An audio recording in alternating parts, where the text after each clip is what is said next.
अस्सलाम वालेकुम। जी बच्चों, आवाज़ आ रही है अब आपको?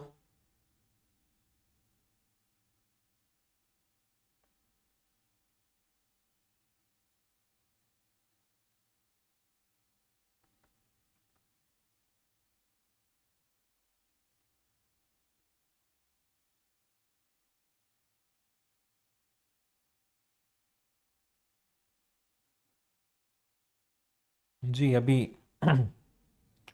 आवाज़ क्लियर है आप लोगों को?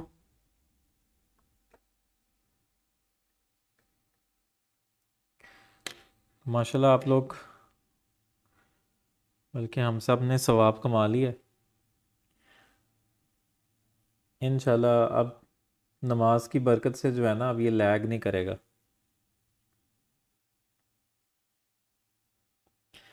अच्छा, आप लोगों की फ़िज़िक्स की क्लास नहीं होगी क्योंकि हमारी क्लास जो है वो हमने यूनिट ख़त्म करना है,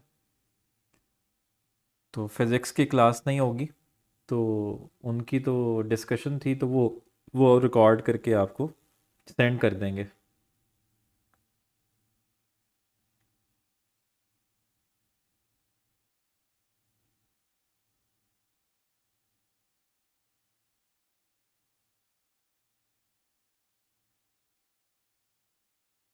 जी अस्सलाम वालेकुम। जी बच्चों,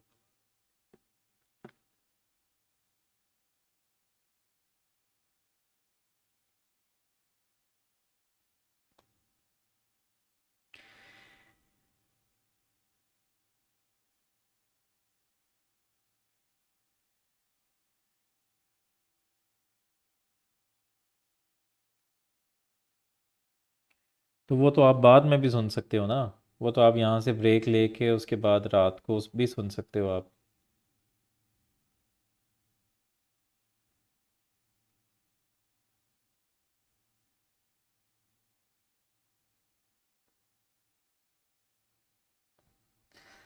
अच्छा जी, तो हमने आप लोगों ने कहाँ तक पढ़ लिया था? हमने बात कर ली है यहाँ तक। 6 पैरामीटर्स जो हैं यूनिट सेल के होते हैं, यूनिट सेल डायमेंशंस या क्रिस्टलोग्राफिक एलिमेंट्स। तो यहाँ तक आप लोगों ने सुन लिया है ना। यूनिट सेल डायमेंशंस क्या होते हैं? यूनिट सेल के 6 कैरेक्टर्स, 6 पैरामीटर्स होते हैं, 3 साइड्स और 3 एंगल्स। इनको हम कहते हैं यूनिट सेल डायमेंशंस या क्रिस्टलोग्राफिक एलिमेंट्स। जी यहाँ तक क्लियर है सबको?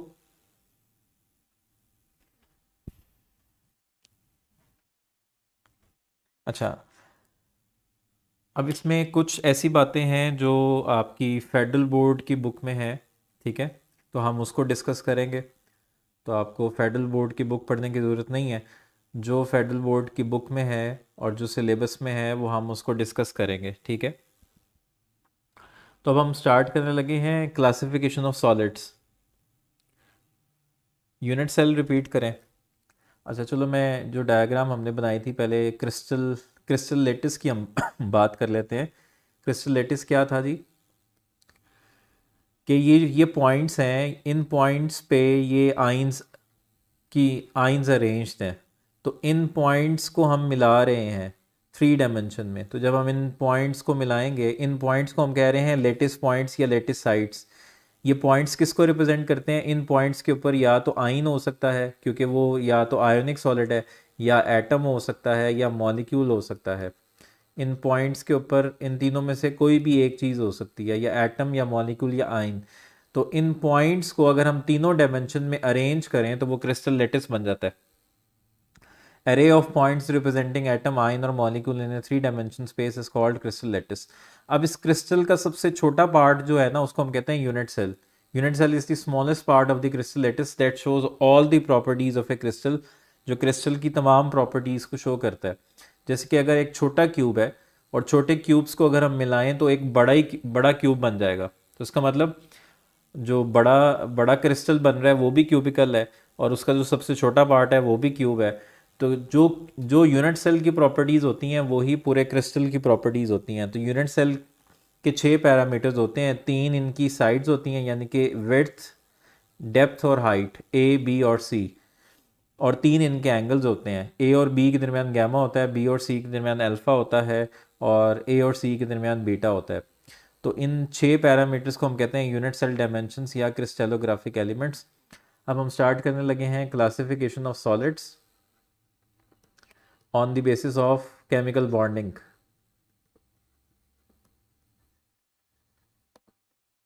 Classification of solids on the basis of chemical bonding।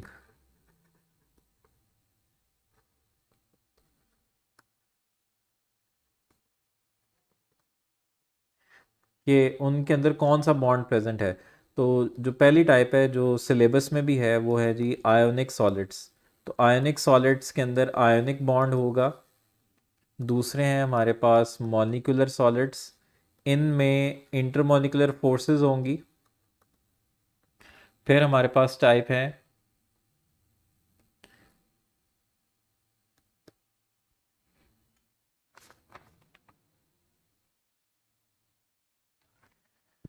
Covalent solids. इनमें कोवलेंट बॉन्ड होता है। और फोर्थ होते हैं जी हमारे पास मेटालिक सॉलिड्स, इनमें मेटालिक बॉन्ड होता है। तो केमिकल बॉन्डिंग की बिना पे 4 टाइप्स हैं हमारे पास, ionic solids, molecular solids, covalent solids, metallic solids. लेकिन सिलेबस में सिर्फ 2 ही हैं। कौन कौन से? आयोनिक सॉलिड्स हैं और मॉलिक्यूलर सॉलिड्स हैं। तो आयोनिक सॉलिड्स चूँकि आयोनिक बॉन्ड इनके अंदर प्रेजेंट है तो इनमें सबसे छोटा पार्टिकल आयन होगा।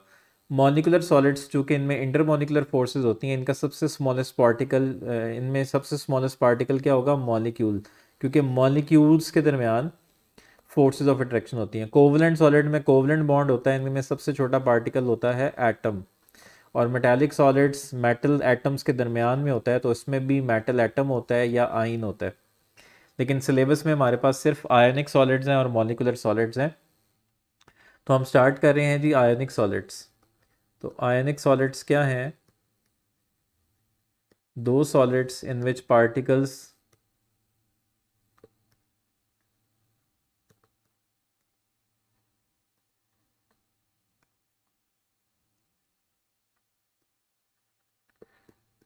forming the crystals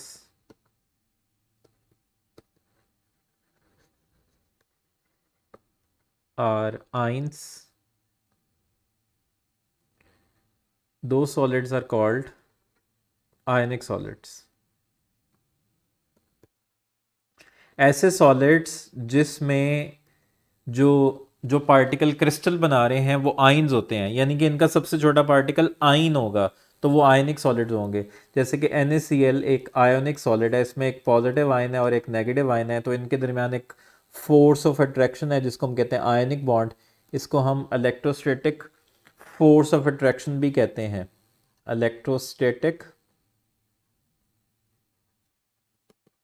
फोर्स भी कहते हैं, आयनिक बॉन्ड को हम इलेक्ट्रोस्टैटिक फोर्स भी कहते हैं जी। आयनिक सॉलिड्स की क्या क्या प्रॉपर्टीज हैं? चूंकि आयनिक बॉन्ड एक स्ट्रॉन्ग बॉन्ड है तो लिहाजा इनका हाई मेल्टिंग पॉइंट होता है, high melting point and boiling point. जैसे कि सोडियम क्लोराइड का मेल्टिंग पॉइंट कितना है? 800 डिग्री सेंटीग्रेड, और इसका बॉइलिंग पॉइंट है 1413 डिग्री सेंटीग्रेड। सेकंड, इनका जो स्ट्रक्चर है ना वो डिपेंड करता है रेडियस रेशियो पे, अभी हम इसको डिस्कस करेंगे। देयर स्ट्रक्चर डिपेंड्स अपॉन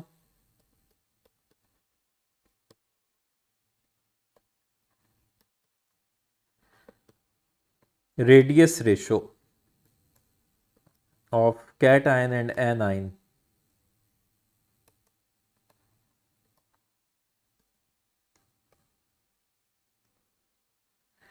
इनका जो स्ट्रक्चर है, आयनिक सॉलिड्स का जो स्ट्रक्चर है वो डिपेंड करता है रेडियस रेशियो ऑफ कैटायन और एनायन, यानी कि जो हमारे पास कैटायन है उसका रेडियस लेना है और आपने, और जो एनायन है उसका रेडियस लेना है, और इन दोनों के दरमियान आपने रेशो लेनी है।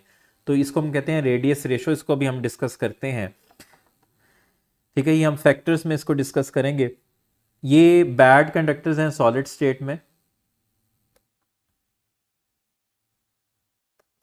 Bad conductors in solid state, क्यों?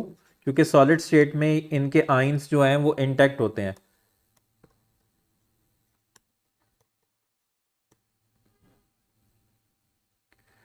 लेकिन गुड कंडक्टर होते हैं मोल्टन और एक्वस फॉर्म में।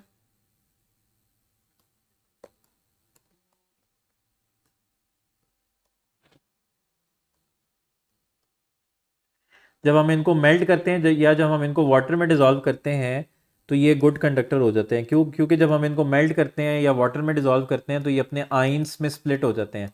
अब जब आइंस में स्प्लिट हो जाते हैं तो ये चार्जेस फ्री होते हैं, फ्री चार्जेस होते हैं, फ्री आइंस होते हैं, इसलिए ये इलेक्ट्रिसिटी कंडक्ट करते हैं। तो सॉलिड स्टेट में ये बैड कंडक्टर है क्योंकि सॉलिड स्टेट में आइंस जो हैं वो जुड़े होते हैं, आपस में इंटैक्ट होते हैं। अब चूंकि इनमें इंडिविजुअल मॉलिक्यूल एग्जिस्ट नहीं करता, इनमें इंडिविजुअल मॉलिक्यूल एग्जिस्ट नहीं करता क्योंकि आइंस एग्जिस्ट करते हैं। इनका सबसे स्मॉलेस्ट पार्टिकल आइन होता है। तो individual molecules do not exist in solid state.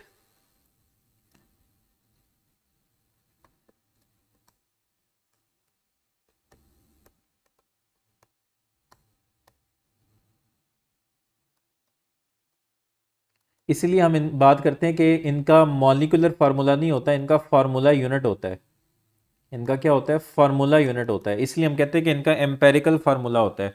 चूंकि इनमें इंडिविजुअल मॉलिक्यूल्स एग्जिस्ट नहीं कर रहे होते, यानी कि आइंस के दरमियान एक फोर्स ऑफ अट्रैक्शन होती है, तो चूंकि इंडिविजुअल मॉलिक्यूल नहीं होता इसलिए इनमें फार्मूला यूनिट होता है, इनका मॉलिक्यूलर फार्मूला नहीं होता। अच्छा, इसके बाद ये बहुत हार्ड होते हैं और ब्रिटल होते हैं। हार्ड भी होते हैं और उसके साथ साथ ये ब्रिटल भी होते हैं। ब्रिटल का मतलब होता है आसानी से टूट जाना। अच्छा, नॉर्मली क्या होता है, ऑपोजिट चार्जेस एक दूसरे के सामने होते हैं, positive negative, positive negative, positive negative, negative positive.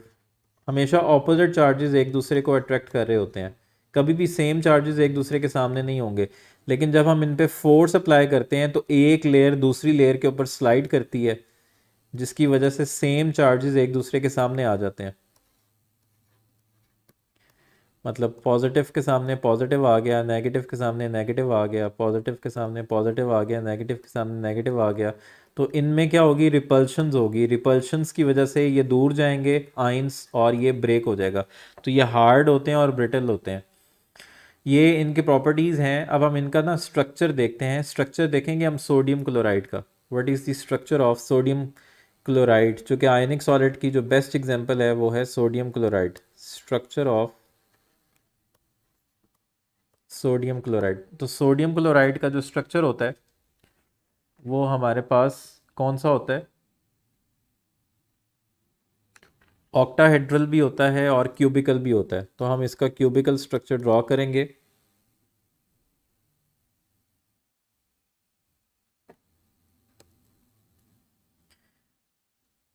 जी, मैं क्यूब ड्रॉ कर रहा हूँ इसका।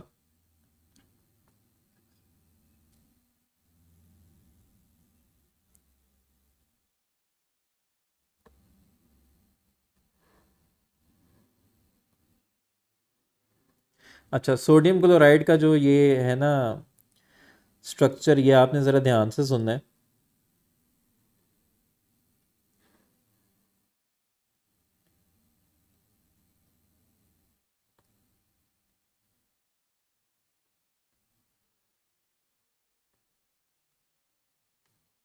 तो ये हमने एक क्यूब बनाया है। अच्छा, इस क्यूब के ना 8 कॉर्नर्स होते हैं। इस क्यूब के कितने कॉर्नर्स होते हैं? 8 कॉर्नर्स होते हैं। ये आपको नज़र आ रहा है। ये हमारे पास है जी क्लोराइड आयन। क्लोराइड आयन का साइज़ होगा बड़ा।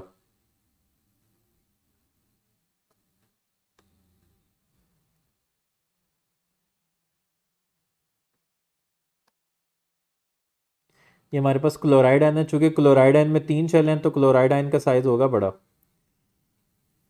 तो ये जो कॉर्नर्स हैं, हमारे पास 8 कॉर्नर्स हैं। 8 कॉर्नर्स पे हमारे पास क्लोराइड आयन्स हैं।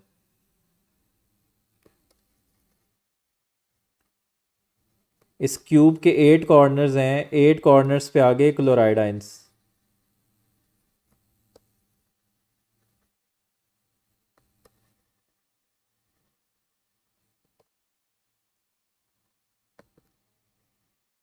और जो सोडियम आयन होगा हमारे पास वो होगा स्मॉल इन साइज, क्योंकि सोडियम आयन में 2 शेल हैं।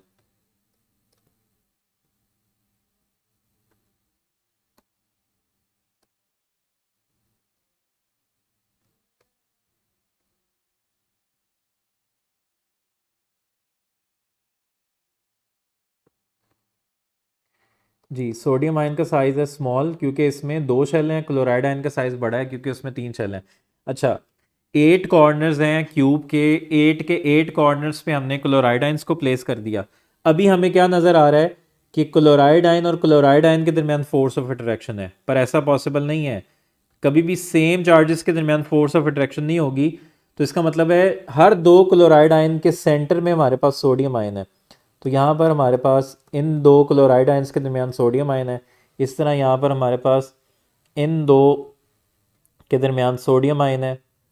इसी तरह हमारे पास इन दोनों के दरमियान सोडियम आयन है और इन दोनों के दरमियान सोडियम आयन है।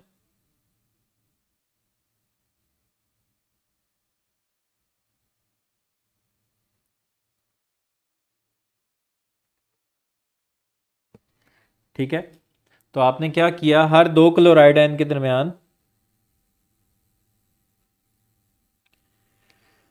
हमारे पास सोडियम आयंस आ गए। तो आपने इन सोडियम आयंस को मिला देना है।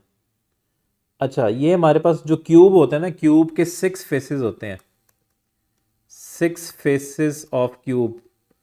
ये फ्रंट फेस है, बैक फेस है, ऊपर वाला फेस है, नीचे वाला फेस है, राइट फेस है, लेफ्ट फेस है और नीचे वाला फेस है। टोटल क्यूब के 6 फेसेस होते हैं और कॉर्नर्स कितने होते हैं, 8 कॉर्नर्स पे क्लोराइड आयंस प्लेस कर दिए। हर क्लोराइड आयन के दरमियान हम सोडियम आयंस को प्लेस करेंगे। तो ये जो सोडियम आयंस को हमने मिलाया, तो बिल्कुल इसी तरह हर फेस में हम सोडियम आयंस बनाएंगे। इन 2 क्लोराइड आयंस के दरमियान सोडियम आयन, इन 2 क्लोराइड आयंस के दरमियान सोडियम आयन, इन 2 क्लोराइड आयंस के दरमियान सोडियम आयन। तो इनको भी हम मिला देंगे। इसी तरह इनके दरमियान सोडियम आयन, इनके दरमियान सोडियम आयन, इनके दरमियान सोडियम आयन, इनको भी मिला दिया हमने। हर फेस में हम इसी तरह करेंगे, हर 2 क्लोराइड आयन के दरमियान सोडियम आयंस को प्लेस करेंगे। सोडियम आयन, सोडियम आयन, इनको मिला दिया। तो हमारे पास ऊपर वाला फेस भी हो गया, नीचे वाला फेस भी हो गया, राइट भी हो गया, लेफ्ट भी हो गया। अब हम फ्रंट फेस को मिलाएंगे। ये फ्रंट फेस के 2 सोडियम्स को मिला दिया और ये ऊपर वाले नीचे वाले सोडियम को आपस में मिला दिया। ये फ्रंट फेस भी होगा। इस तरह ये बैक फेस है, इसको भी आपस में मिला दिया और इसको भी आपस में मिला दिया। तो हमारे पास हर फेस के सेंटर में, हर फेस के सेंटर में हमारे पास क्लोराइड आयन आएगा। जहाँ पे ये सोडियम आयंस को हम मिला रहे थे, तो हर फेस के सेंटर में हमारे पास ये क्लोराइड आयन आएगा। तो 6 फेसेस हैं, फेस के सेंटर में हमारे पास क्या आएगा, क्लोराइड आयन। तो 6 फेसेस हैं, तो 6 फेस के सेंटर में हमारे पास 6 क्लोराइड आयन आ गए। अब ये जो फेसेस पे क्लोराइड आयंस आए हैं, इनको अब हम मिलाएंगे। तो ये वाला इसके साथ मिलेगा क्लोराइड आयन, ऊपर वाला नीचे वाले के साथ मिलेगा और फ्रंट वाला बैक वाले के साथ मिलेगा। तो ये बिल्कुल सेंटर में, बिल्कुल सेंटर में हमारे पास एक इंटरसेक्शन हो रही है। तीनों लाइंस एक ही पॉइंट पर आके मिल रही हैं। इसको हम कहेंगे कि ये सोडियम आयन है, क्योंकि हर क्लोराइड आयन के दरमियान क्या होगा, सोडियम आयन। तो ये हमारा आ गया सोडियम आयन। तो ये है जी NaCl का स्ट्रक्चर। अब आपने ना कुछ बातें याद रखनी है। ये जो यूनिट सेल होता है ना, यूनिट सेल, ये हमारा यूनिट सेल है। यूनिट सेल्स मिलते हैं तो क्रिस्टल लेटिस बनता है। तो आपने कुछ कंट्रीब्यूशंस याद रखनी है। आयंस की कितनी कंट्रीब्यूशन होती हैं उनकी पोजीशन के लिहाज से। Contribution of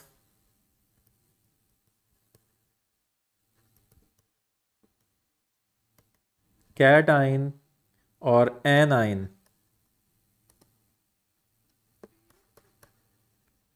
present at different positioning of the cube.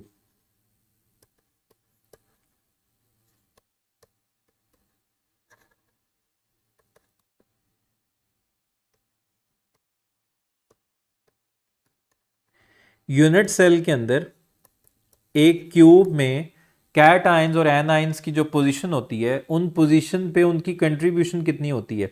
जैसे कि ये बिल्कुल हमारे पास ये क्यूब के सेंटर में ये हमारे पास ये सोडियम आया था। तो क्यूब के जो बिल्कुल मिड में होता है, क्यूब के जो बिल्कुल सेंटर में होता है, उसकी कंट्रीब्यूशन 1 होती है। तो जो हमारे पास होता है ना मिड ऑफ क्यूब,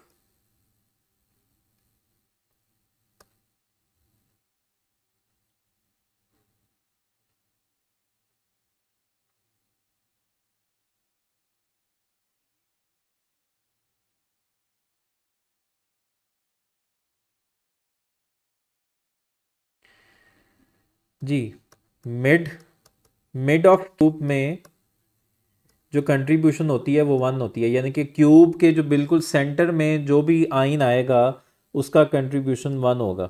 ठीक है, इसी तरह जो क्यूब के फेस पे होगा, फेस ऑफ क्यूब, उसकी कंट्रीब्यूशन होगी हाफ।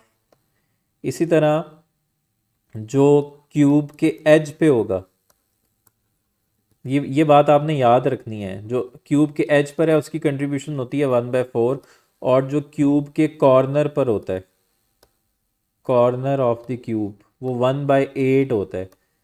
तो ये आपने कंट्रीब्यूशंस याद रखनी है।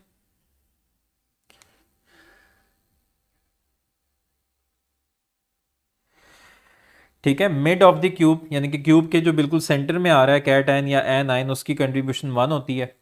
जो क्यूब के फेस पे होता है, क्योंकि वो 2 यूनिट सेल शेयर कर लेते हैं तो एक यूनिट सेल के पास हाफ कंट्रीब्यूशन आएगी। जो एज ऑफ द क्यूब पे होता है वो 4 यूनिट सेल्स शेयर कर रहे होते हैं, तो एक के पास कंट्रीब्यूशन कितनी आएगी, 1/4। तो जो कॉर्नर पर होता है वो 8 यूनिट सेल शेयर कर रहे होते हैं, तो इसीलिए एक की कंट्रीब्यूशन आएगी, एक के पास आएगी 1/8। अब हमारे पास कितने क्लोराइड आइंस हैं कॉर्नर्स पे, हमारे पास क्लोराइड आइंस कितने हैं, 8 क्लोराइड आइंस। जी हम क्लोराइड आइंस को काउंट करने लगे हैं कि यूनिट सेल में कितने क्लोराइड आइंस है। जी कॉर्नर क्लोराइड आइंस कितने हैं, 8, और कॉर्नर का कंट्रीब्यूशन कितना होता है, 1/8। तो 8 को 1/8 से मल्टीप्लाई करेंगे तो ये हमारे पास 1 क्लोराइड आयन आ जाएगा। तो 8 के 8 कॉर्नर्स को मिलाएंगे तो हमारे पास पूरा 1 क्लोराइड आयन बनेगा। इसी तरह हमारे पास फेस के सेंटर में कितने क्लोराइड आयन है, 6। ये 6 फेसेस हैं, 1 2 3 4 5 और 6, 6 फेसेस हैं। तो फेस के सेंटर में क्लोराइड आयंस कितने हैं हमारे पास, फेस सेंटर्ड क्लोराइड आयंस हैं हमारे पास 6, और फेस की कंट्रीब्यूशन मैंने कितनी बताई है, 1/2। तो इसको 1/2 से मल्टीप्लाई कर दो तो ये आ जाएगा 3। तो 3 क्लोराइड आयन है। तो एक यूनिट सेल में कितने क्लोराइड आयन आ गए, 1 और 3 4। तो 1 यूनिट सेल में 4 क्लोराइड आयन होते हैं। 1 यूनिट सेल में कितने क्लोराइड आयन होंगे, 4 क्लोराइड आयन होंगे।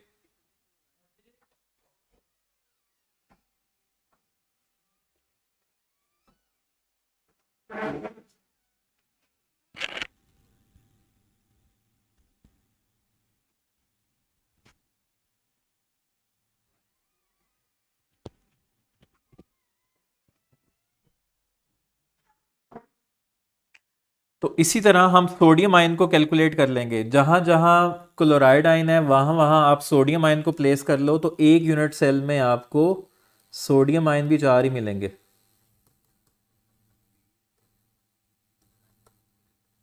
तो 4 सोडियम आयन है, 4 क्लोराइड आयन है, तो 1 यूनिट सेल में 4 सोडियम क्लोराइड होंगे, 4 NaCl।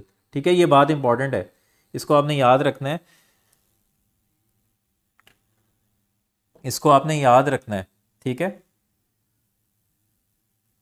इससे MCQ आता होता है कि एक यूनिट सेल में कितने क्लोराइड आयन होते हैं, तो एक यूनिट सेल में 4 क्लोराइड आयन होते हैं, या एक यूनिट सेल में कितने सोडियम आयन होते हैं, तो 4 सोडियम आयन होते हैं, या एक यूनिट सेल में कितने सोडियम क्लोराइड होते हैं, 4 सोडियम क्लोराइड होते हैं। ठीक है, और ये जो मैंने आपको बताया ना कंट्रीब्यूशन वाली बात, ये भी आपने याद रखनी है कि जो क्यूब के मिड में आता है उसकी कंट्रीब्यूशन 1 होती है, जो क्यूब के फेस पे होता है उसकी कंट्रीब्यूशन 1/2 होती है, एच पे 1/4 होती है, कॉर्नर पे 1/8 होती है। अब हम बात करेंगे कोऑर्डिनेशन नंबर की। अच्छा, ये जो बिल्कुल सेंटर में हमारे पास सोडियम था, ये जो बिल्कुल हमारे पास सेंटर में सोडियम था, इस सोडियम के साथ कितने क्लोराइड अटैच हैं, 1 2 3 4 5 एंड 6। तो जो बिल्कुल सेंटर में सोडियम था उसके साथ 6 क्लोराइड आयन उसके साथ जुड़े हुए थे। तो एक आयन को जितना ऑपोजिट आयन सराउंड कर रहा होता है वो उसका कोऑर्डिनेशन नंबर होता है। तो इनका कोऑर्डिनेशन नंबर है 6।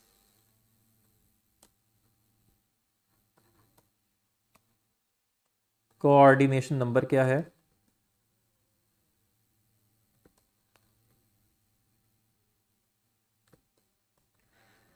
दोनों का कोऑर्डिनेशन नंबर ऑफ सोडियम भी 6 है। एक सोडियम को 6 क्लोराइड आयन सराउंड कर रहे हैं और एक क्लोराइड आयन को 6 सोडियम आयन सराउंड कर रहे हैं। दोनों का कोऑर्डिनेशन नंबर 6 है। ये भी एमसीक्यू पूछा जाता है। अच्छा, अब हम ना पहले बात करते हैं factors that affect the shape of the ionic solid. उसके बाद मैं आपको उन फैक्टर्स में बताऊंगा कि हमें कैसे पता चलेगा कि किसका कोऑर्डिनेशन नंबर क्या है और किसका कौन सा स्ट्रक्चर होता है। NaCl का जो स्ट्रक्चर है ना वो फेस सेंटर्ड है। NaCl का स्ट्रक्चर क्या है? फेस सेंटर्ड, बॉडी सेंटर्ड नहीं है। अभी मैं आपको एक टेबल बना के दूंगा, वो टेबल आपने याद करना है। और पहले मैं फैक्टर्स को डिस्कस कर लूँ जो आयनिक सॉलिड्स की शेप को अफेक्ट करते हैं। ये फेडरल बोर्ड की बुक में गिवन है, पंजाब टेक्स्ट बुक बोर्ड में नहीं है और ये सिलेबस में शामिल है। तो पहले हम बात करेंगे फैक्टर्स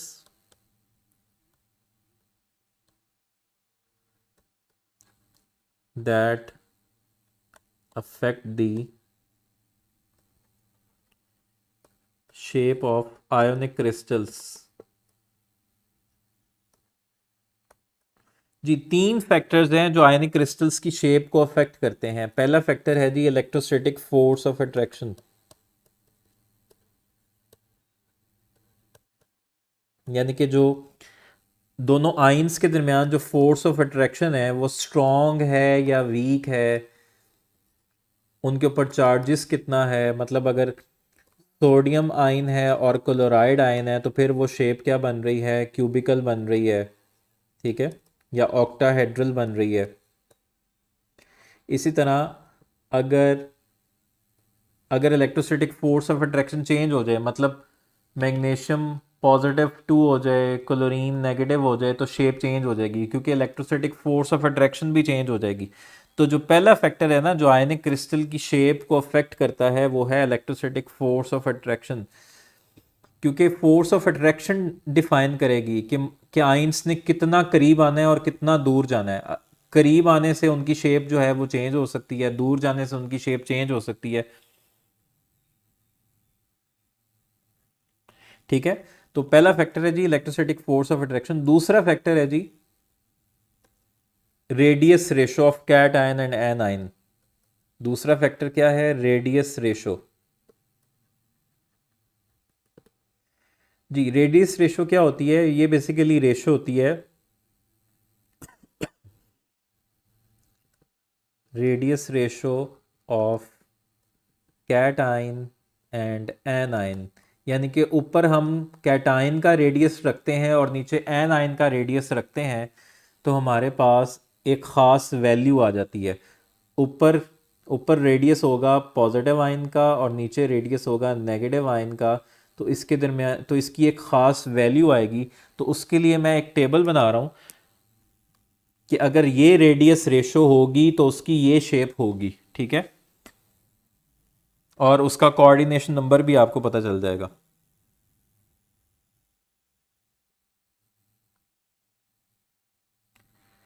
जी, ये टेबल आपने याद करना है। तो यहाँ पर हमारे पास है जी ये रेडियस रेशो,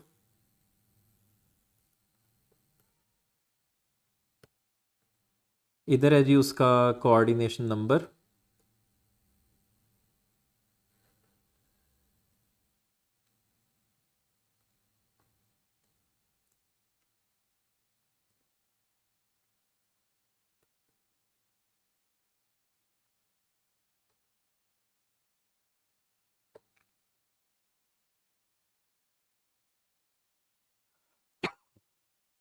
नेक्स्ट होगी उसकी शेप और फिर है जी उसकी एग्जाम्पल।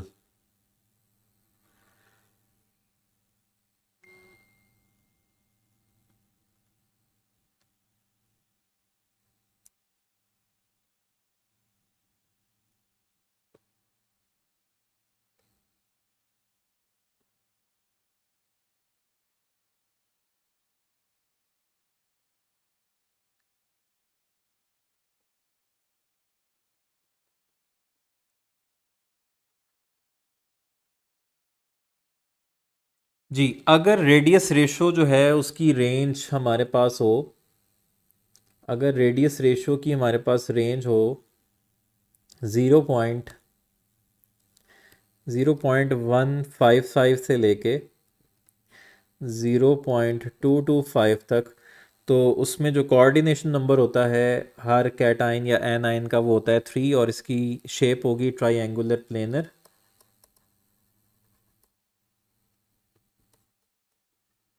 और इसमें एग्जांपल आती है हमारे पास बोरॉन ऑक्साइड B2O3। ठीक है, नेक्स्ट है, नेक्स्ट रेशो इससे 0.225 से 0.414 होगी।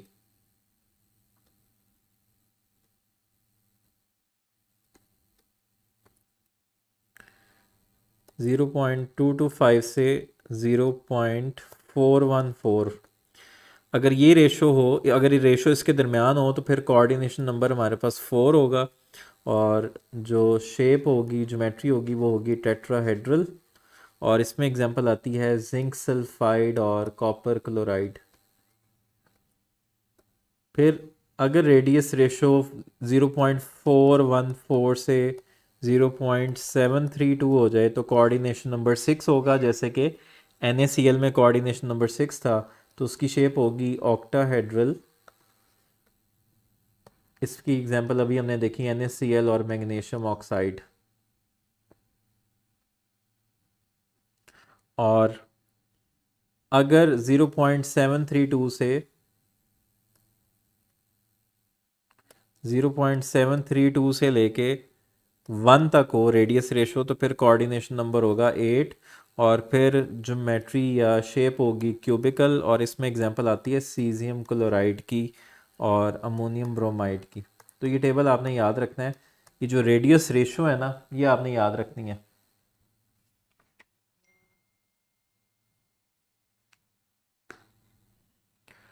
और ये जो बेसिकली है ना क्यूबिक, ये बेसिकली बॉडी सेंटर्ड क्यूबिक होगी।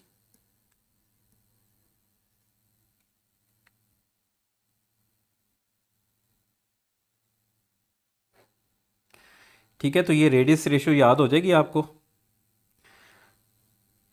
अच्छा, अगर रेडियस रेशो जो है वो 1 ही हो, एग्जैक्ट 1 ही हो जाए हमारे पास, तो वो मेटल्स के केस में 1 आती है, क्योंकि मेटल्स के केस में सारे आइंस एक जैसे ही होते हैं ना। मेटल्स के अंदर सारे आइंस एक जैसे होते हैं, तो उनकी रेडियस रेशो क्या आएगी, 1 आएगी। तो उनका कोऑर्डिनेशन नंबर 12 होता है, तो उसको हम कहते हैं कि उनके अंदर हेक्सागोनल क्लोज पैकिंग होती है या क्यूबिक क्लोज पैकिंग होती है। तो ये सारे मेटल्स के अंदर आता है जब रेडियस रेशो उनकी 1 आती है, क्योंकि उनके अंदर सारे आइंस एक जैसे होते हैं, तो उनकी रेडियस रेशो तो 1 ही आएगी ना। मतलब तमाम आइंस का रेडियस एक जैसा है, positive ion over positive ion, तो वो रेशो 1 आएगी। तो इनका कोऑर्डिनेशन नंबर 12 होगा। हेक्सागोनल क्लोज पैकिंग होती है या क्यूबिक क्लोज पैकिंग होती है मेटल्स।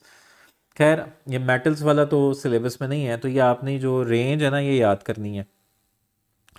अब वो क्यूबिकल में क्या क्या होगा, अब क्यूबिकल जो स्ट्रक्चर होता है ना वो भी हमारे पास 3 तरह के होते हैं। एक होता है सिंपल क्यूब, एक क्या होता है हमारे पास, सिंपल क्यूब होता है।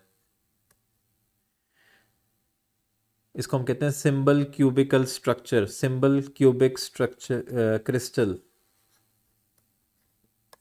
SCC। इसको हम कहते हैं सिंपल क्यूबिक क्रिस्टल। अगर सिंपल क्यूब है आपके पास, तो फिर इनमें कोऑर्डिनेशन नंबर होगा 6। अगर सिंपल क्यूबिक क्रिस्टल है तो इनमें कोऑर्डिनेशन नंबर क्या होगा, 6।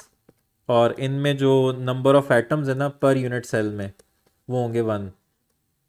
जैसे कि अभी हमने बात की NaCl के एक यूनिट सेल में कितने उसके आइंस थे, 4 थे, तो इनके अंदर 1 होगा। Number of atoms per unit cell इस पे 1 होंगे।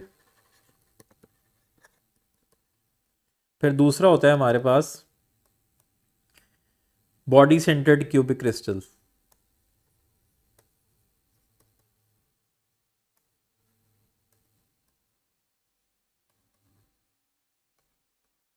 BCC, body centred cubic crystal. तो बॉडी सेंटर्ड क्यूबिक क्रिस्टल जो है ये कुछ मेटल्स के अंदर पाया जाता है, जैसे कि लिथियम सोडियम, पोटेशियम, इनके अंदर बॉडी सेंटर्ड क्यूबिक होता है। इनका कोऑर्डिनेशन नंबर जो है ना वो होगा 8।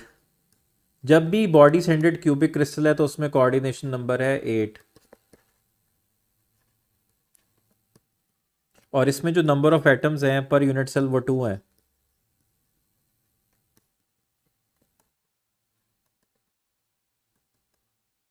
और फिर तीसरा है जी इसमें फेस सेंटर्ड क्यूबिक क्रिस्टल।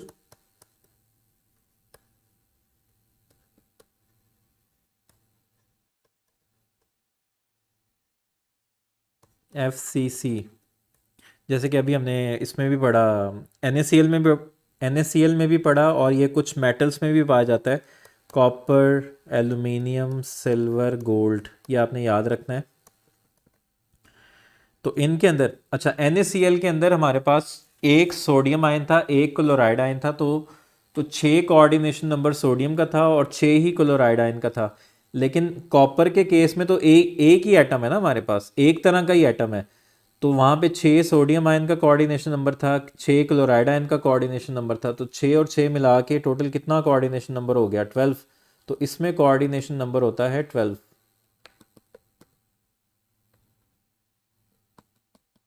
और इसमें नंबर ऑफ एटम्स कितने आएंगे पर यूनिट सेल? जैसे कि हमने NaCl में पढ़ा कि उसमें एक यूनिट सेल में 4 सोडियम आयन आते हैं और एक यूनिट सेल में 4 क्लोराइड आयन आते हैं। Number of atoms per unit cell 4। ठीक है, तो ये आपने याद रखनी है बातें।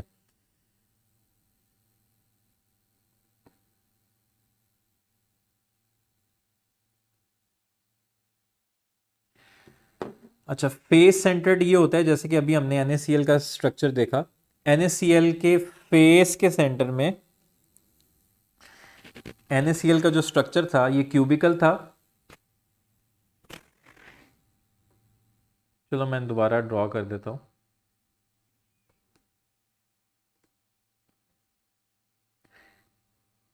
ये हमारे पास होता है सिंपल क्यूब।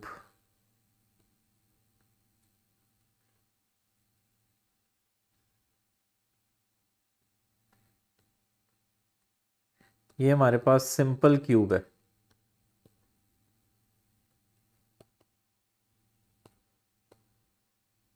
बॉडी सेंटर्ड क्या होता है कि इस तरह क्यूब बना के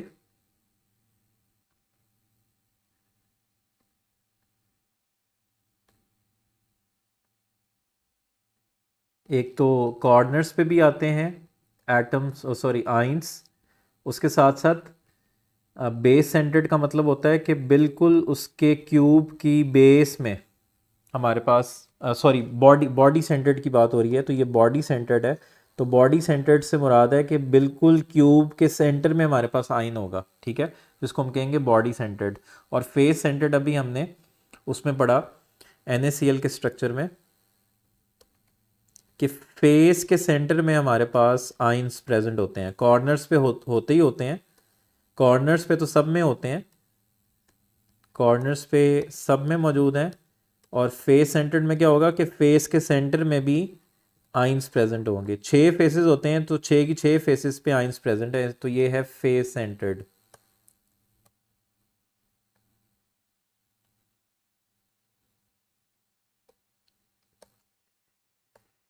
तो 3 फैक्टर्स हैं जो आयनिक क्रिस्टल्स की शेप को अफेक्ट करते हैं। पहला फैक्टर हमने पढ़ा था इलेक्ट्रोस्टैटिक फोर्स ऑफ अट्रैक्शन,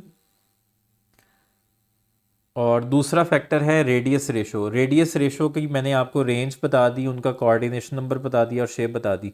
तो जो तीसरा फैक्टर है ना जो आयनिक क्रिस्टल्स की शेप को अफेक्ट करता है वो है जी पुअर कंडक्टिविटी।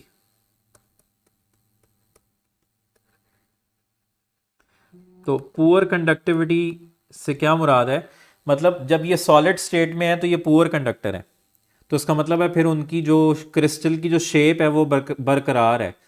लेकिन जब आप इनको मेल्ट करते हो या जब हम इनको एक्वस फॉर्म में वाटर में डिज़ोल्व करते हैं तो तब इनके क्रिस्टल की शेप ख़राब हो जाती है ना, क्योंकि ये आइंस स्प्लिट हो जाते हैं, ये स्प्लिट हो जाते हैं अपने आइंस में, तो फिर इनकी जो शेप है वो क्या हो जाती है? डी फॉर्म हो जाती है, फिर इनकी जो क्रिस्टल की शेप है वो बरकरार नहीं रहती।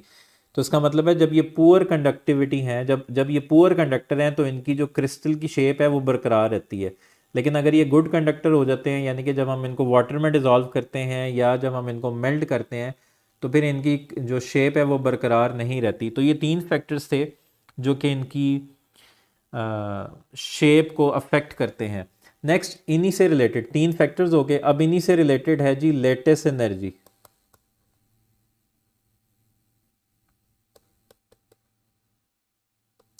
लेटेस्ट एनर्जी क्या होती है? बेसिकली हम आयोनिक कंपाउंड कहाँ से बनाते हैं? हम आयोनिक कंपाउंड बनाते हैं उसके आयन से। बस ये ख़त्म होने वाला है जी। आयोनिक कंपाउंड बनाते हैं हम उसके आयन से।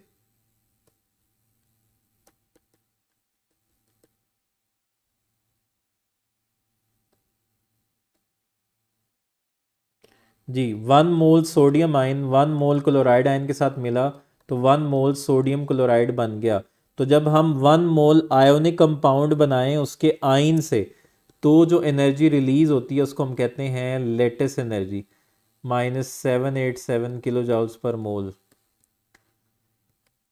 जब हम 1 मोल आयोनिक कंपाउंड बनाएं उसके आयन से, तो जो एनर्जी रिलीज हो उसको हम कहते हैं लेटेस्ट एनर्जी। या 1 मोल आयोनिक कंपाउंड को अगर हम ब्रेक करें उसके आयंस में, तो ब्रेक करने के लिए हमें एनर्जी देनी पड़ेगी। तो जो एनर्जी हमें देनी पड़ेगी वो होगी लेटेस्ट एनर्जी। अब ये लेटेस्ट एनर्जी किस पे डिपेंड करती है?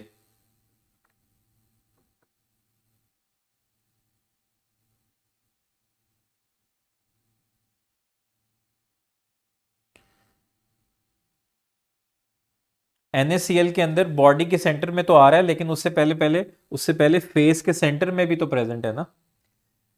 और दूसरा, उसमें कोऑर्डिनेशन नंबर जो है ना वो 6 है। तो अगर कोऑर्डिनेशन नंबर 8 हो तो फिर वो होता है आपके पास बॉडी सेंटर्ड। ठीक है, हाँ, उसकी उसकी उसकी बॉडी के सेंटर में आ रहा है, लेकिन उसके साथ साथ उसकी फेस के सेंटर में भी प्रेजेंट है। तो लेटेस्ट एनर्जी क्या है? जब हम 1 मोल आयोनिक कंपाउंड बनाते हैं उसके आयन से, जब हम 1 मोल आयोनिक कंपाउंड बनाते हैं उसके आयन से, तो जो एनर्जी रिलीज होती है उसको कहते हैं लेटेस्ट एनर्जी। या जब हम 1 मोल आयोनिक कंपाउंड को तोड़ देते हैं उसके आयंस में, तो जो एनर्जी रिक्वायर होती है उसको हम कहते हैं लेटेस्ट एनर्जी। तो लेटेस्ट एनर्जी डिपेंड करती है चार्ज डेंसिटी पे। Lattice energy is directly proportional to charge density. Charge density का मतलब है चार्ज टू साइज रेशो। तो अगर चार्ज डेंसिटी ज़्यादा होगी तो लेटेस्ट एनर्जी भी ज़्यादा होगी। यानी कि लेट से हमारे पास ये आयंस हैं, ठीक है, हमारे पास आयंस कौन से हैं? सोडियम आयन है। सोडियम आयन पे चार्ज है +1 और इसका साइज स्मॉल है। हम उसके नीचे आए पोटेशियम आयन, पोटेशियम आयन पे भी चार्ज +1 है लेकिन उसका साइज बड़ा हो गया। इस तरह रुबिडियम पे आएंगे तो साइज और बड़ा हो जाएगा। तो इसकी चार्ज टू साइज रेशो ज़्यादा है। जितना साइज बड़ा होता जाएगा, चार्ज टू साइज रेशो छोटी होती जाएगी, कम होती जाएगी। तो सोडियम आयन ज़्यादा स्ट्रॉन्ग फोर्स डेवलप करेगा या पोटेशियम आयन ज़्यादा स्ट्रॉन्ग फोर्स डेवलप करेगा? कौन ज़्यादा फोर्स डेवलप करेगा, सोडियम आयन या पोटेशियम आयन? जिसका स्मॉल साइज है, जिसके छोटे एरिया में चार्ज है, चार्ज ज़्यादा है, वो ज़्यादा स्ट्रॉन्ग फोर्स डेवलप करेगा एज कंपेयर टू ये पोटेशियम आयन है, इसके पास इतनी जगह है लेकिन चार्ज सिर्फ एक जगह पे मौजूद है। तो जिसका साइज स्मॉल होगा और चार्ज ज़्यादा होगा वो ज़्यादा स्ट्रॉन्ग फोर्स डेवलप करेगा, तो लेटेस्ट एनर्जी भी ज़्यादा होगी। ठीक है,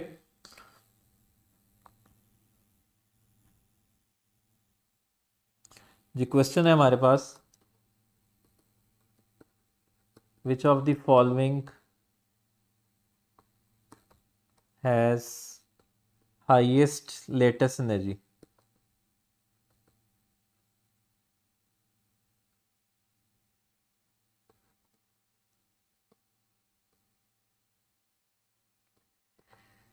which of the following has highest lattice energy? इनमें से किसकी लेटेस्ट एनर्जी सबसे ज़्यादा है? लिथियम क्लोराइड, सोडियम क्लोराइड,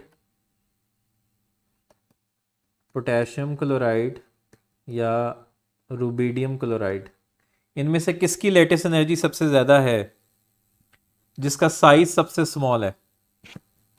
तो नेगेटिव आयन तो सब में सेम है, क्लोराइड आयन तो सब में सेम है, तो आपने पॉजिटिव आयन को देख लेना है। जब जब जब कोई एक आयन सेम है तो फिर आप दूसरे आयन को देखोगे। तो क्लोराइड आयन सब में सेम है, तो आप पॉजिटिव आयन को देख लो, तो जिसमें पॉजिटिव आयन सबसे स्मॉल है उसकी लेटेस्ट एनर्जी सबसे ज़्यादा होगी, क्योंकि उसकी चार्ज डेंसिटी सबसे ज़्यादा है। तो सबसे ज़्यादा जो लेटेस्ट एनर्जी होगी वो होगी लिथियम क्लोराइड के अंदर, क्योंकि लिथियम का साइज सबसे स्मॉल है, तो इसकी चार्ज डेंसिटी सबसे ज़्यादा है।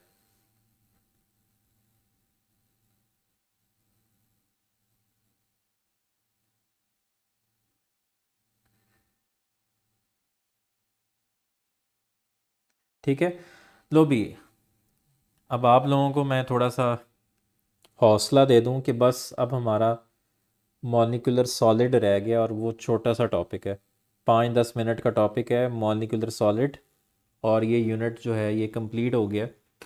सिर्फ क्या रह गया अब हमारा, मॉलिक्यूलर सॉलिड।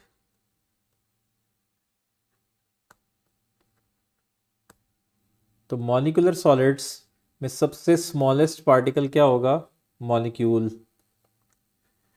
और इनमें जो मॉलिक्यूल्स हैं या तो वो पोलर मॉलिक्यूल्स होंगे या नॉन पोलर मॉलिक्यूल्स होंगे।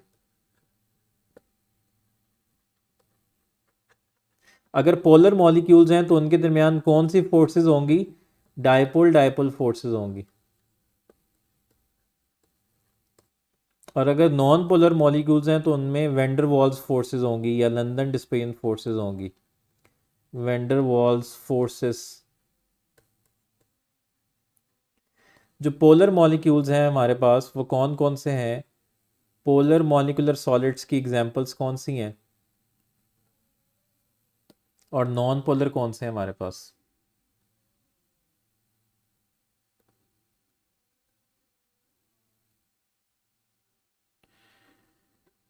वो ऐसे सॉलिड्स जो ट्रू सॉलिड्स नहीं होते, जिनमें एटम्स की अरेंजमेंट रेगुलर नहीं होती, उनको हम जूडो सॉलिड्स कहते हैं, जैसे कि ग्लास, प्लास्टिक।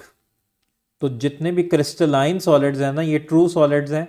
बाकी जो एमॉर्फस सॉलिड्स हैं उनको हम जूडो सॉलिड्स भी कहते हैं। क्यों? बेसिकली हम उनको सुपर कूल्ड लिक्विड्स भी कहते हैं। जब आप किसी लिक्विड को एकदम से कूल कर देते हो ना, रैपिड कूलिंग कर देते हो, तो फिर मॉलिक्यूल्स को अरेंज होने का टाइम नहीं मिलता, तो फिर उनमें इरेगुलर अरेंजमेंट आ जाती है, तो उसको हम कहते हैं कि वो जूडो सॉलिड है, यानी कि ट्रू सॉलिड नहीं है जी। एक होते हैं पोलर मॉलिक्यूलर सॉलिड्स और एक होते हैं नॉन पोलर मॉलिक्यूलर सॉलिड्स।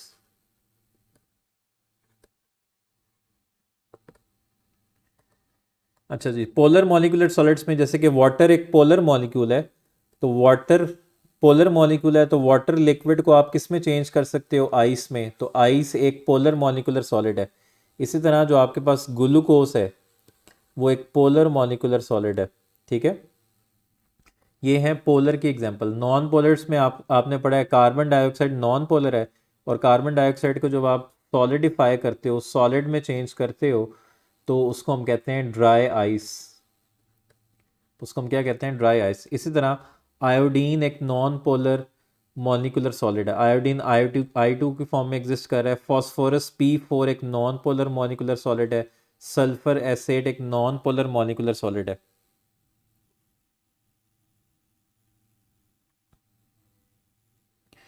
ठीक है, तो ये polar molecular solids, non polar molecular solids होते हैं। अच्छा जी, polar molecular solids, overall molecular solids की प्रॉपर्टीज़ क्या हैं? चूँकि चूँकि ये किस फोर्सेस से डेवलप हुए हुए हैं, इनके अंदर डायपोल डायपोल फोर्सेस होती हैं और वेंडर वॉल्स फोर्सेस होती हैं। चूँकि इन सॉलिड्स के अंदर फोर्सेस वीक होती हैं, इसलिए ये सॉलिड्स जो हैं ये सॉफ्ट होते हैं, मेल्टिंग और बॉइलिंग पॉइंट लो होता है इनका। मेल्टिंग और बॉइलिंग पॉइंट क्या होता है, लो होता है। और जो पोलर मॉलिक्यूलर सॉलिड्स हैं ये सॉल्युबल होते हैं पोलर सॉल्वेंट में, वाटर में, और जो नॉन पोलर हैं ये सॉल्युबल होते हैं नॉन पोलर सॉल्वेंट्स में।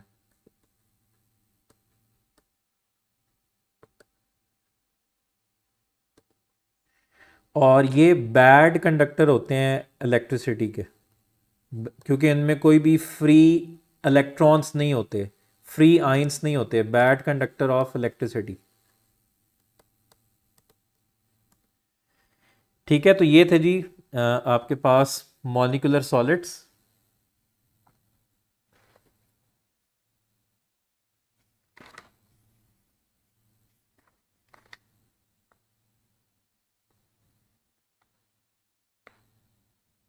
जी अब कुछ क्वेश्चंस कर लेते हैं।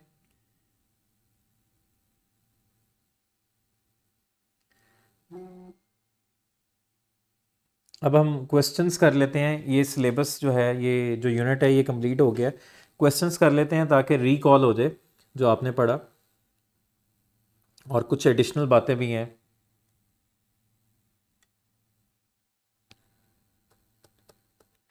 Transition temperature of sulphur is,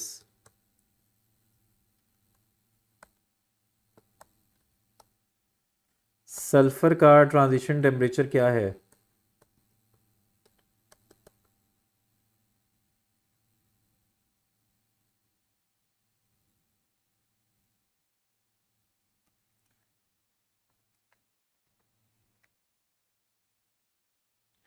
$13.2 centigrade.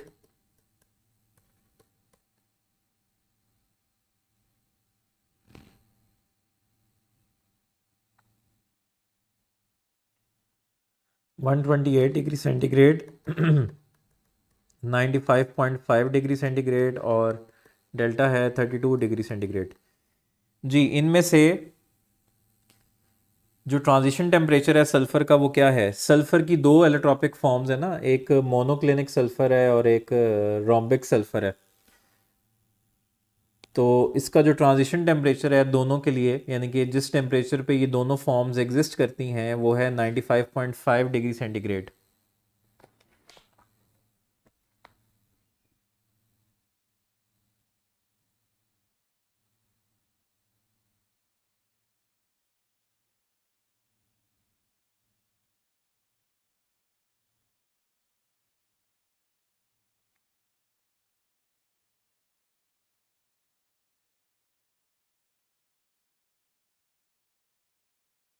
Ji next question है,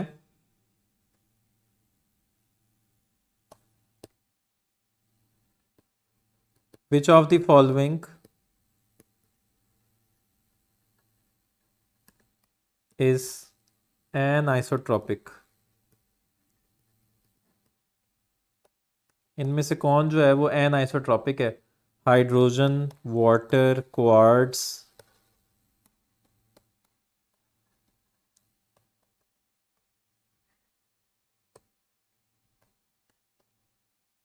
रबर। जी इनमें से कौन एन आइसोट्रॉपिक है? Which of the following is anisotropic? Hydrogen, water, quartz और रबर।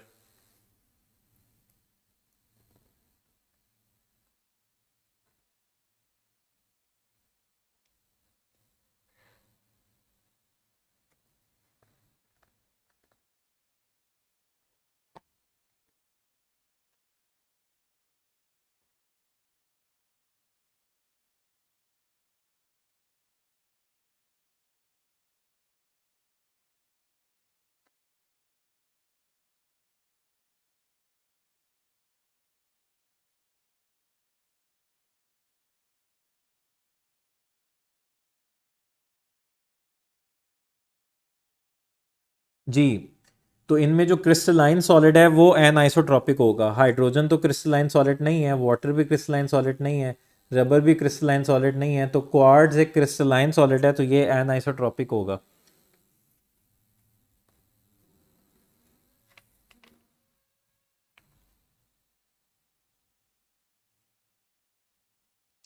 जी क्वेश्चन है, the lattice energy is also called as,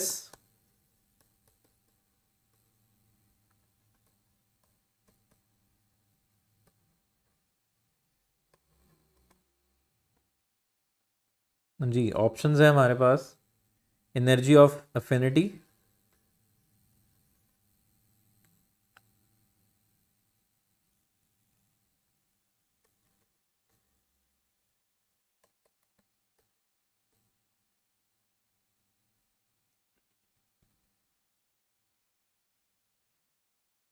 bond energy,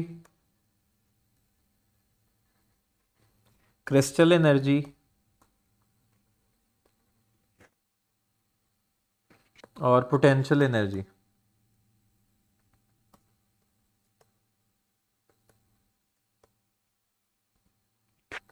जी lattice energy को हम और क्या कहते हैं?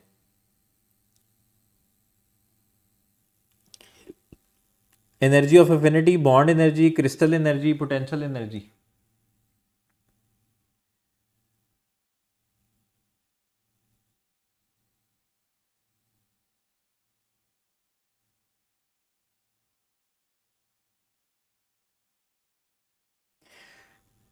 जी इसको कहते हैं हम क्रिस्टल एनर्जी, लेटेस्ट एनर्जी को हम क्रिस्टल एनर्जी भी कहते हैं। जी आखिरी क्वेश्चन है, the coordination number of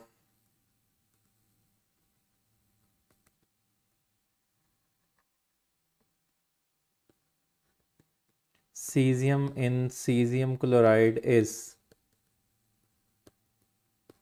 4, 6, 8, 12।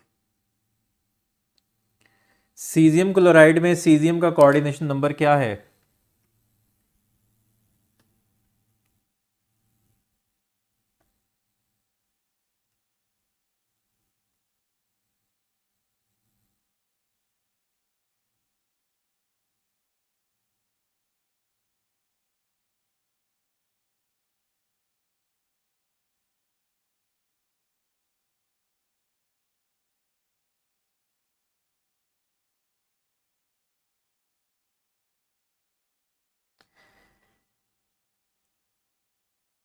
Ji caesium chloride में सीजियम का कोऑर्डिनेशन नंबर है 8।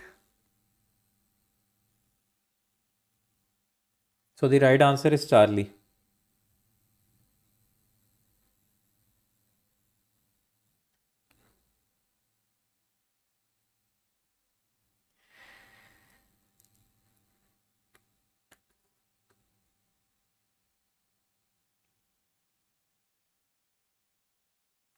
जी बच्चों, इस यूनिट को आपने ज़रा थोड़ी कंसंट्रेशन के साथ इसको याद करना है। ये लर्न बाय हार्ट है, इसमें वो जो फैक्टर्स है ना, रेडियस रेशो, कोऑर्डिनेशन नंबर और उसकी एग्जांपल, उनको आपने लर्न बाय हार्ट, ठीक है? वो एक बात जो है आपने याद करनी है। बाकी तो सारा ठीक है, कॉन्सेप्ट है, इतना मुश्किल नहीं है।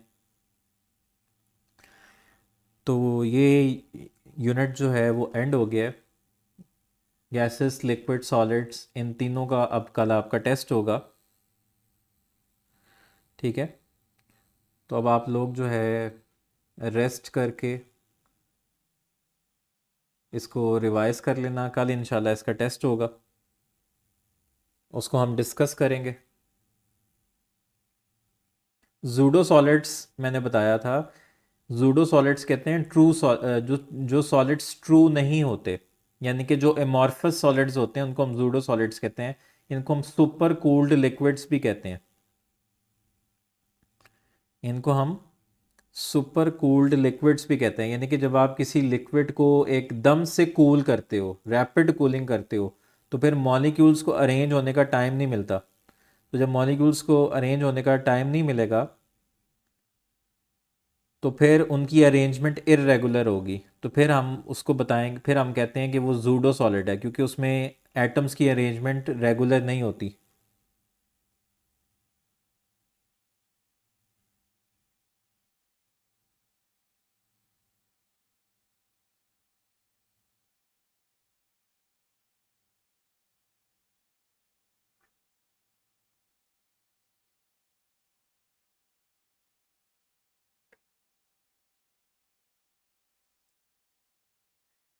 जी जी, मुझे मुझे पता था कि आप लोग ख़त्म होने वाले हो, इसलिए हमने जो है वो यूनिट पहले ही ख़त्म कर लिया। जी, क्वार्ट्स क्या होता है? क्वार्ट्स भी एक सिलिका होता है, SiO2। तो वो एक क्रिस्टलाइन सॉलिड है, कोवलेंट सॉलिड है। ठीक है, क्वार्ट्स SiO2 सिलिका होता है, तो वो एक कोवलेंट सॉलिड है।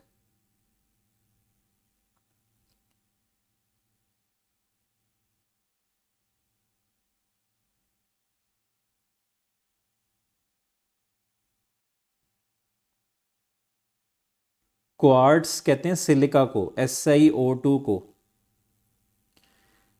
कोवलेंट सॉलिड है। जी, सबसे पहला क्वेश्चन हमने किया था कि इनमें से किसका बॉइलिंग पॉइंट सबसे कम है, HF, HCl, HBr और HI। तो HF का तो बॉइलिंग पॉइंट सबसे ज़्यादा होगा क्योंकि उसमें हाइड्रोजन बॉन्डिंग है, उसको निकाल दो। अब उसके बाद आप HCl से नीचे जा रहे हो, HCl से नीचे गए, HBr आया, HBr से नीचे आए, HI आया। तो top to bottom size increase हो रहा है, साइज़ इंक्रीज़ होने से पोलराइजेबिलिटी ज़्यादा होती है, तो लंदन डिस्पर्जन फोर्सेस भी ज़्यादा होती हैं। तो दैट्स वाई HCl का बॉइलिंग पॉइंट सबसे कम है। जी, एक पॉइंट है जो मैंने डिस्कस करना था, क्वेश्चन आ गया है। NaCl जो होता है ना, NaCl वो वेपर फेस में इंडिपेंडेंट मॉलिक्यूल उसका एग्जिस्ट कर सकता है। ये जो NaCl होता है, ये क्वेश्चन भी है, इंडिपेंडेंट मॉलिक्यूल ऑफ NaCl में exist in independent molecule of NaCl में एग्जिस्ट इन NaCl का इंडिपेंडेंट मॉलिक्यूल एग्जिस्ट कर रहा है किस फेज में? सॉलिड फेज में बीटा, मोल्टन फेज में चार्ली, लिक्विड फेज में और डेल्टा वेपर फेज में। जी, तो NaCl का जो इंडिपेंडेंट मॉलिक्यूल है ना वो वेपर फेज में एग्जिस्ट करता है। यानी कि अगर आप इस सॉलिड को वेपर्स में कन्वर्ट कर दो, मतलब हमारे पास इतने सारे सोडियम क्लोराइड जुड़े हुए थे आपस में, इतने सारे सोडियम क्लोराइड आपस में जुड़े हुए हैं,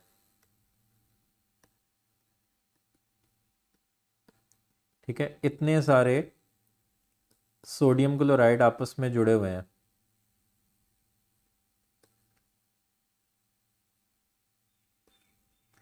तो अगर हम इनको सेपरेट कर लें, इनको दूर दूर कर दें, क्योंकि वेपर फेस में हम इनको दूर दूर ले जाएंगे ना, हम वेपर फेस में इनको दूर दूर ले जाएंगे, तो ये पार्टिकल्स जब दूर हो जाएंगे तो फिर NaCl इंडिपेंडेंट मॉलिक्यूल के तौर पे एग्जिस्ट करेगा।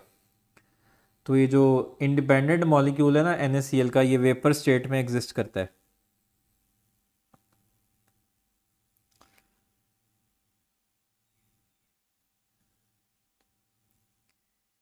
जी बच्चों, उम्मीद है आप लोग जो है कल का टेस्ट बेहतर परफॉर्म करेंगे,